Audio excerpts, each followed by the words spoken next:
You're listening to the Poised Powerhouse Podcast. My name is Dr. Sita Hood, and I'm obsessed with empowering women like you with practical life strategies to live authentically without compromising your wellness. I used to be caught up in the hustle hard mentality until I learned that my quirky little traits I thought weren't that important actually turned out to be the secret sauce I needed to step boldly into my purpose and create impact, not only in my life, but so many amazing women around me. Organizing your schedule, launching impactful programs, redefining leadership without code switching or compromise, and stepping boldly into your God-given assignment are all topics we'll discuss here. Think of this podcast as that Sunday brunch with your girls that feels so therapeutic you can't wait to get to it.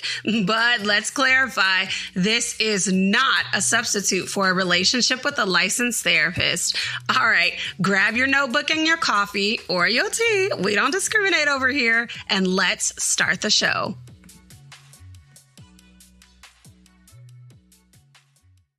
Welcome back for another episode of the Poised Powerhouse Podcast. My name is Dr. Sita Hood, vision architect and licensed therapist. What is in your mug today?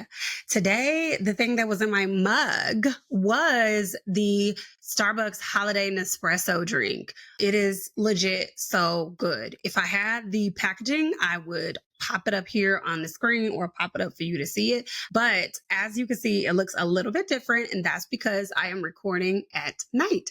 I do not usually record at night, but here we are because life happens, and sometimes we have to be willing to adjust. So I don't have a mug, but we got our water cup, okay? Our Simply Modern water cup. So that is what is in my mug, or what was in my mug earlier. And physically or mentally, what's in my mug, how I'm feeling.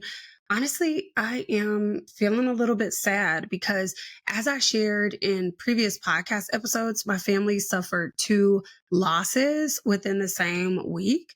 And that is just sad. It's not really a way to skirt around the sadness of death because it's a very real thing that we all go through.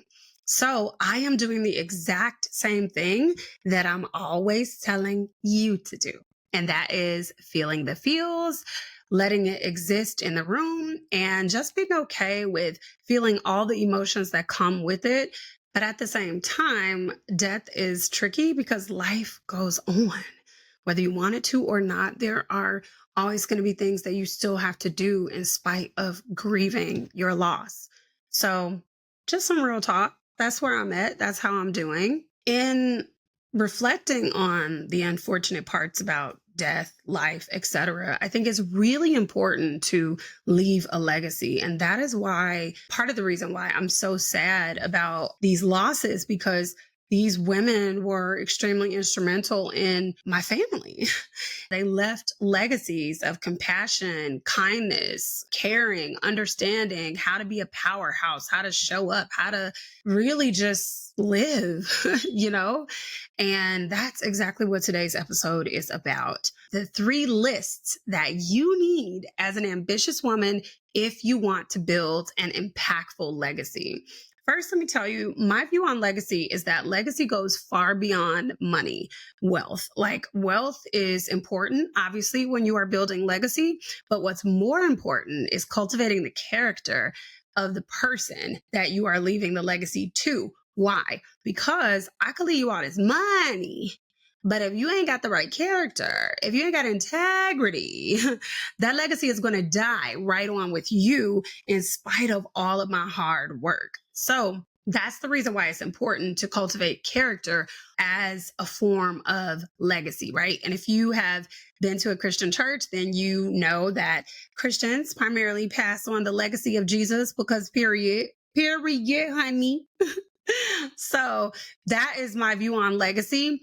Just a heads up so that you know how we're talking about and defining legacy as we go into this. So, why do you need lists? Realistically speaking, it's not that you need lists, it's more so that you need a way to track very specific things that show you how much progress you are making in life, because let's keep it a hundo, okay? You're building a legacy. You are carving out a name for yourself. So you need a way to track all of your goals so that you can tangibly see that you're doing everything that you have a desire to do.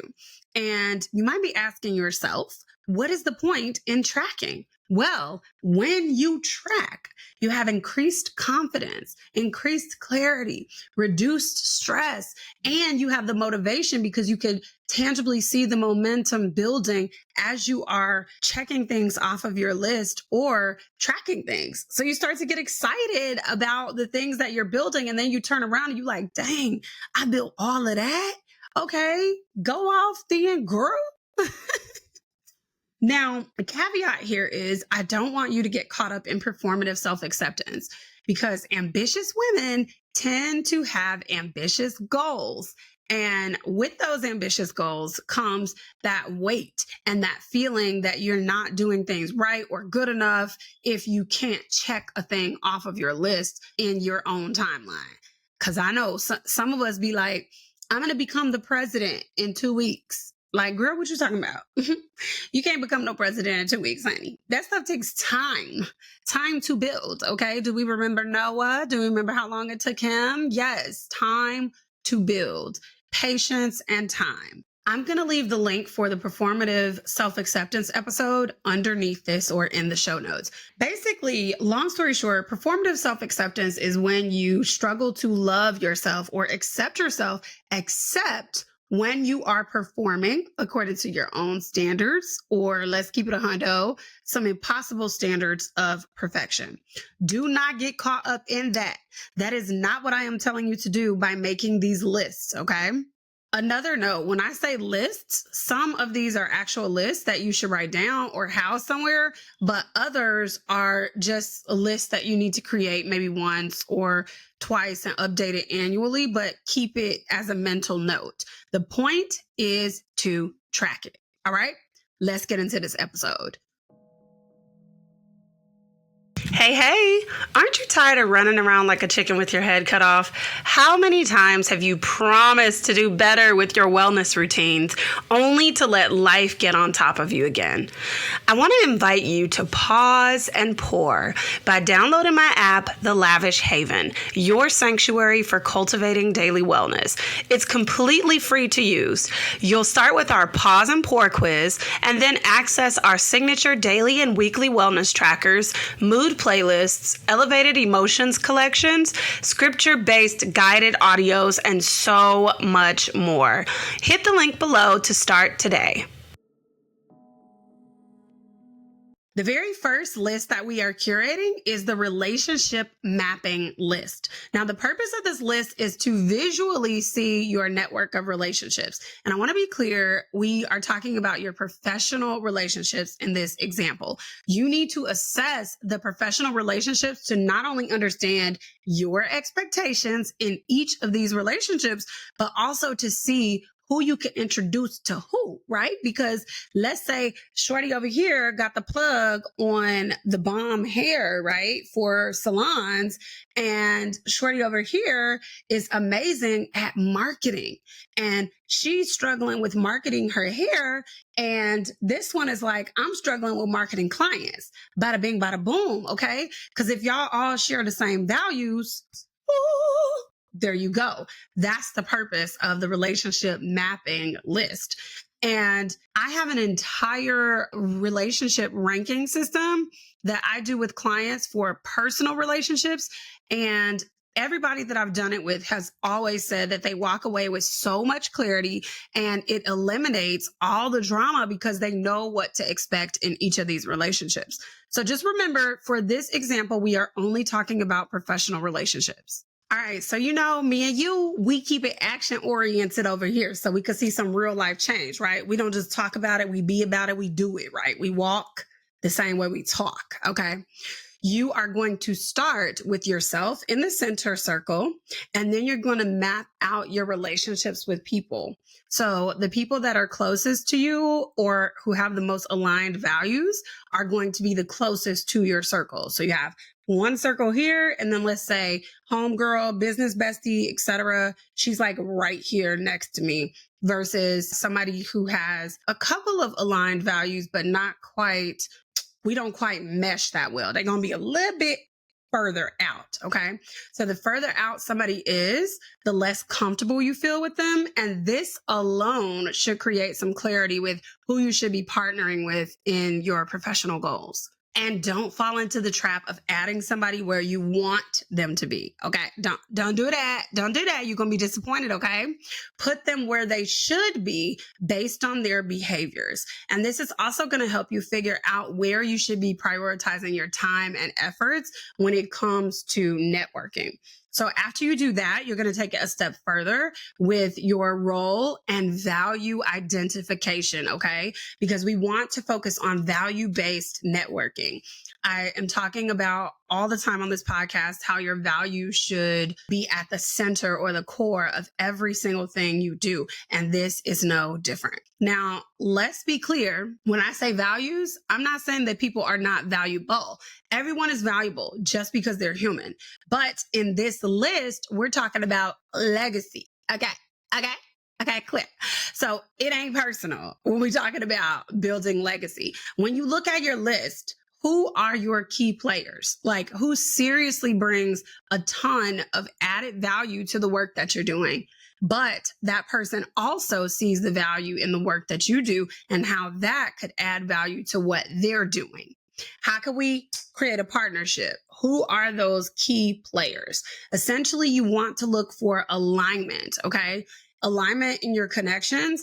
And when you have this, you will have so much more clarity around the purpose of the relationship. And therefore, you should know how to interact with them. So we eliminate some of that awkwardness that you might feel as an introvert if you are introverted, or even what to talk about, how to connect with them, because you are both clear. Hey, this is our shared purpose and our aligned values. And again, this goes back to being really crystal clear on your own values, because if you aren't clear on your values, then you can't really find other people whose values are aligned or even linking people up. Okay. So once we're clear on the values, the next thing I want you to do is brain dump a list of actions or ideas for things that you can do together. Okay.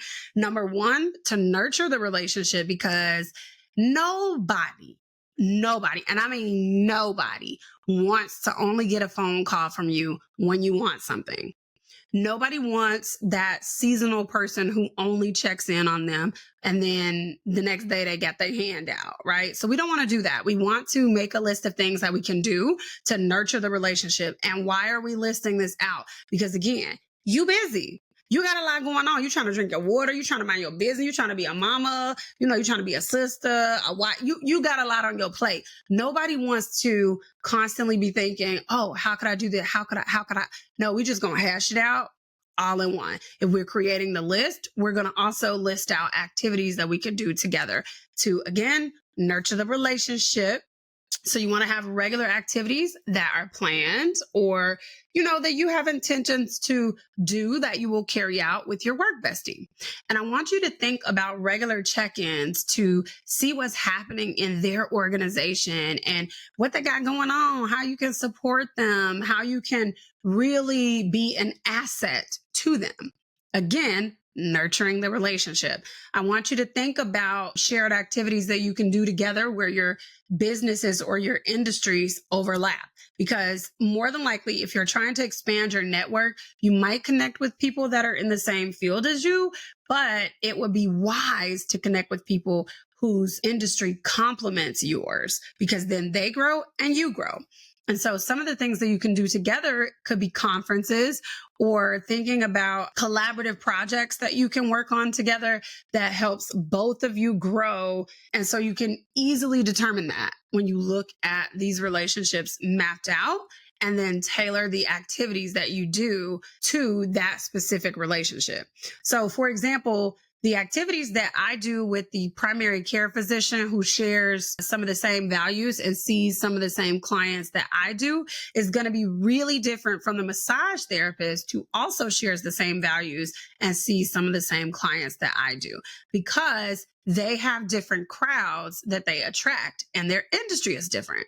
So the connecting point for us with me as a mental health therapist is going to be very different for both of those relationships. The final thing that I want you to do when you're developing this list is to continuously look for growth opportunities in each of these relationships. I want you to seriously just continue to think, if you've gotten to the end of your list, how can I truly cultivate joy in these relationships? How can I cultivate a mutually beneficial relationship in our joint ventures? What joint ventures can we take on together? How can I personally support them as a human being, that is here? Because a lot of times you see us ignore the human connection and we can't at least I can't do that. Okay. Some folks can do that. I can't do that. The human connection is all like, that is the core, the root, the basis, the foundation of the relationship together.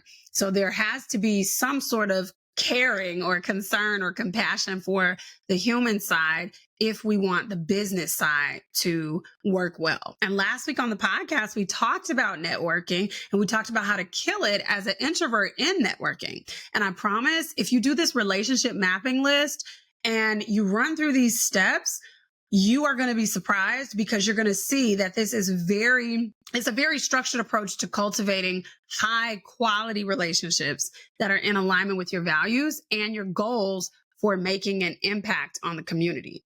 And once you have that, it's going to be so much easier to network. Okay.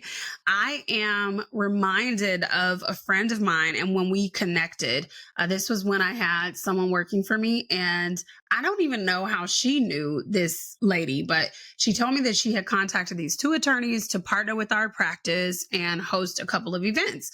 And so I didn't get the other one to call me back. That's fine. People are busy. But from the moment I spoke with my homegirl, Elise Jones, y'all hit her up, Lady Justice Chicago, Elise Jones, from the moment I spoke with her, everything clicked right into place. When I tell you that we've done so many events, she's actually been a guest on this podcast.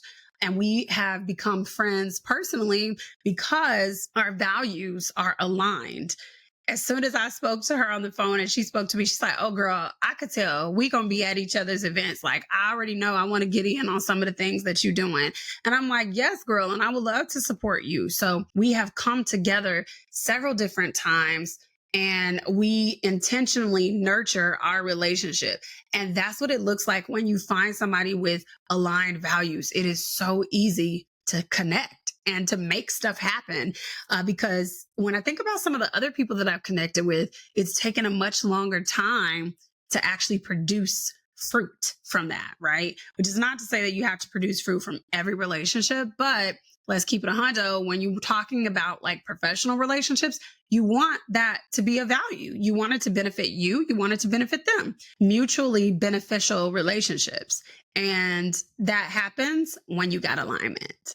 All right, next up, we have the impact list, aka your passion projects, BKA your roadmap. You want the purpose of this list to be that you are exploring your passions and you want to get crystal clear on what projects or initiatives really help you to tap into your creativity. And I want you to think about things outside of your typical role, but also in alignment with your personal mission. So some examples of this could be like, if you are a person that advocates for environmental change, maybe you want to create more sustainable coffee cups in the neighborhood coffee shops. And so you partner with somebody who does sustainable coffee cups, and you go around and you try and sell them to the local coffee shops, or make them or have them link up with the wholesale provider who provides the sustainable coffee cups. So little things like that. Maybe you're interested in developing a mentor program for young ladies in the community. But the best example that I can give you, the best tangible example would be my homegirl, Bridget. Okay.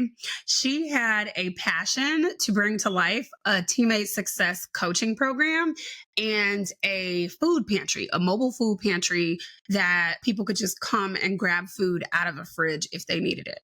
She had everything mapped out. Okay. Everything, start to finish. Boom, boom, babe. She had all the pieces. She was just really nervous. And, when we sat down and we had a conversation, I was like, girl, talk me through your worst fear. Like, what is really going on? And she was like talking through the fears and everything. And she's like, oh my gosh, but I'm still so scared. I'm not sure. Ciao. How about she launched that thing? She launched that thing within, I want to say 3 months of us having that conversation. And she has helped over 200 people. And I'm sure that number is way bigger by now, but she works for a healthcare organization, and she partnered with an organization that takes people who have housing concerns or whatever, but also need a job, and partnered them up with a success coach on the job so that they are successful. Because a lot of times people who come from certain environments, they have needs that are not directly, society would say it's not directly related to their job. Like, it's not an on the job problem, but these problems prevent them from performing their best when they're at work. And so Bridget saw that problem and she solved it. Girl, if you're listening to this episode, love you, boo. And so proud of you. Like, period, girl. This girl's been recognized all over the place for this program. But that is an example of taking two things off of your impact list or your passion projects list and breathing life into it. I was telling one of my clients this week that it might not seem like it's really beneficial to create a list or to do a brain dump, but I promise once you have everything listed out, it is very clear to see how you can create ripple effects. So let's just say that you make this impact list of all the ways that you want to impact your community, and you want to show up and share your values. And again, these values are at the center of everything that we do. And so you create this list to show you what it is that you should be focusing on and how you can provide or create a ripple effect that goes beyond just the services you offer. So for example, I create programs for ambitious women like you that helps to birth the programs and the dreams and the services that you already have inside of you.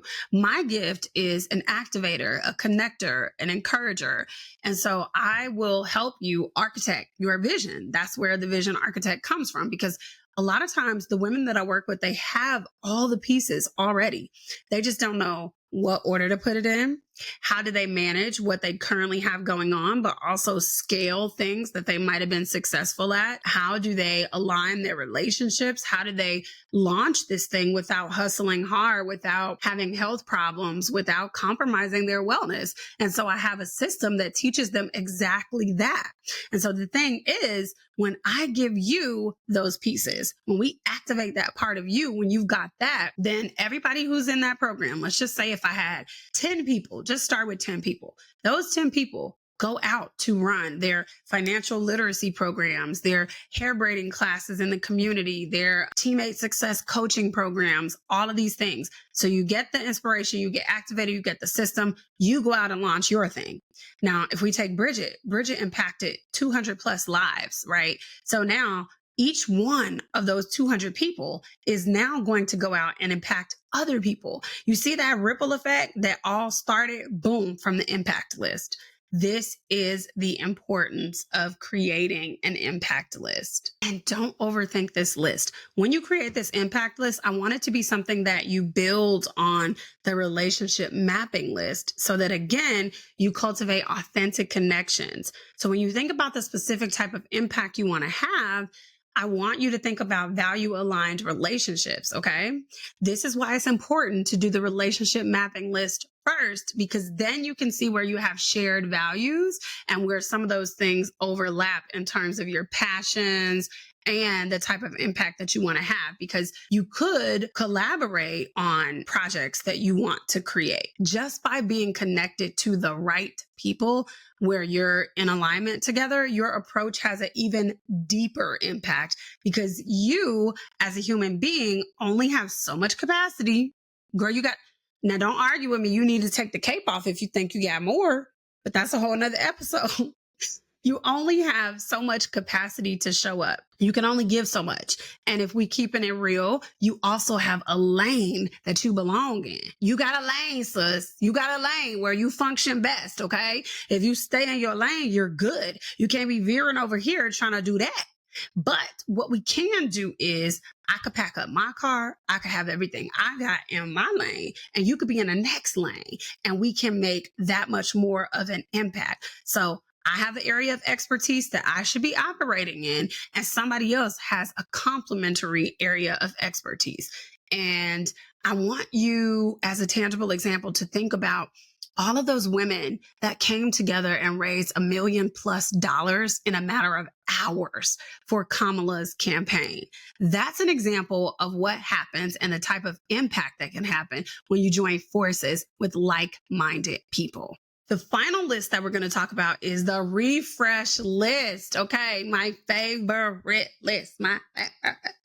Okay, no, all of these lists are really good. And of course, I wouldn't be telling you something that I haven't done myself, but the refresh list is where we get to chill, And this list is important because with all the things that you do, with all the running around, we got to make sure you stay as grounded as possible in all the chaos. And what's interesting is knowing our phones need to be recharged every night or sometimes twice a day. Our cars need tire rotations and oil changes.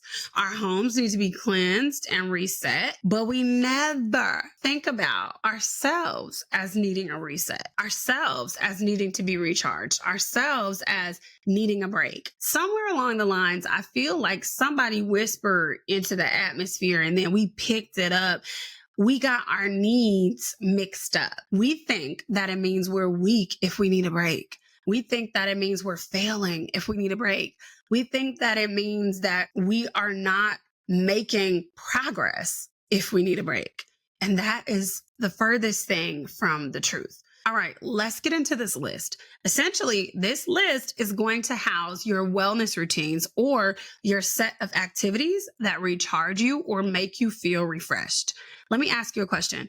Did you know that different needs require different coping strategies? Did you know? Because we talked about the 4D concept on this podcast before. If you are unfamiliar, you have wellness and productivity needs in 4 domains: mental, spiritual, physical, and financial. All of those domains we have needs in, and we have to meet those needs. So the way that I refresh or reset myself is going to be very different when I am mentally tired versus physically tired. If I'm mentally tired, I probably do not want to talk to nobody. Period. Poo. Okay.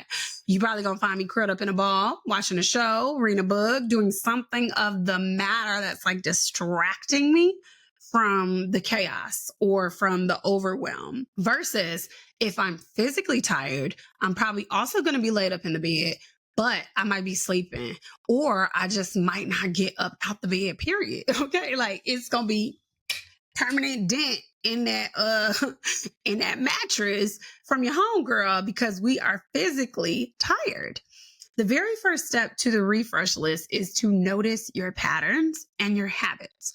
Where do you tend to break down? What tends to be the most challenging thing for you when you need a reset? So, for example, I know that I have a high tendency to burn out or to need a break or a reset if I'm working on a really big project. That's because I'm very passionate about my work. So I have a tendency to pour my whole self into it. And I have to be very intentional to not fall into the trap of overworking or burnout. So in order to avoid heading into burnout, this would be why you need to have some knowledge or some record of things that you could implement on this refresh list. And then you can narrow it down to what your activities would be for mental, physical, spiritual, or financial resetting. And it might take you a while to actually figure this out, to develop this list. But these are going to be things that are individual to you because we're different. We have different experiences. Different things help us feel good. For example, I was talking to somebody and I'm like, when I am frustrated mentally, I need to talk to somebody. I need to get that out. I need to journal. Yes, it's true. But I also don't feel completely settled until I've talked it out. And I asked one of my other friends about that. And she's like, no, talking is the last thing I need to do. I need to go internal.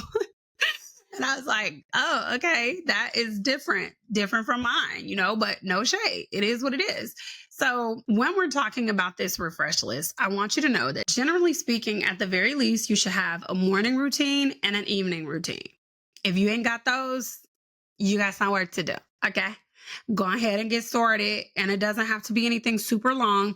And the goal here is just that you have options. If you are like, oh, I have this full skincare, serums, pillow spray, this, that, but lately all you've been doing is brushing your teeth, tying up your hair and going to bed, that's okay. You can do that. But the point is to have it set up so when you need it, it's easy to implement. You don't have to overthink it. You already know exactly what you need. A term that I use on this podcast for helping you reset regularly to maintain flow, balance, that level of optimal functioning is pause and pour. And it's a game changer when you implement it into your daily life, because pausing and pouring means pausing or stopping yourself, because most of the time we're overwhelmed. We're running around like a chicken with our head cut off. So pausing, and then pouring is being intentional about filling up your cup. The more you think about it, explore it, pay attention to your patterns, your habits, your routines, things that energize you, it's going to be that much more easy to implement. And you will start to get to a point where you implement it without overthinking it. It doesn't take a whole lot for you to know, oh, I'm in this mood. This happened. I probably need this. I promise things will flow that much easier. So a quick refresher on this episode on the 3 lists that you need to build impactful legacies. The relationship mapping list, which is centered on value-driven networking and making sure that you are intentionally expanding your territory. The impact list, so that you could determine what type of impact you want to make in your community by yourself, but also with people that you've partnered with. And finally, the refresh list, which is your wellness routines and things that keep you supported and grounded in the process. It's time to talk about what I've been loving. Product recommendations, shout outs to family and friends, and overall gratitude. Let's get into it. Welcome back to another What I've Been Loving. This week, I have been absolutely loving coloring, okay? And I'm not talking about no regular schmegula degula coloring, okay? I am talking about the Ohuhu markers. If you know, you know. If you know, drop it in the comments that you know. I'm talking about the Ohuhu markers. And if you haven't heard of them, then those are the alcohol markers. And you can get them from places like Michael's, Hobby Lobby, Amazon. But essentially, alcohol markers, and side note, Ohuhu are like the best in the game. And so these alcohol markers allow you to really immerse yourself in the art world, meaning you can blend a lot of colors together. You don't get those weird marker lines or crayon lines or the color pencil lines that you get. You can't really see that because they're wet. And so they dry down really nicely. They blend colors together. It's really pretty. There's something that is just so relaxing about listening to audiobooks and just choosing the colors and really creating a masterpiece from a all white page or all white comic or whatever. And so with all the stress that I've had in my life lately, it's been really nice to add that to my wind down routine every night. So that is what I've been loving. If you enjoyed today's episode, share the love. Share with your mama, share with your auntie, share with your best friend. Then head on over to Apple Podcasts and leave us a 5-star review. Reviews help the podcast to grow. Well, that's all I have for you this week. I'll see you on these social media streets. Bye.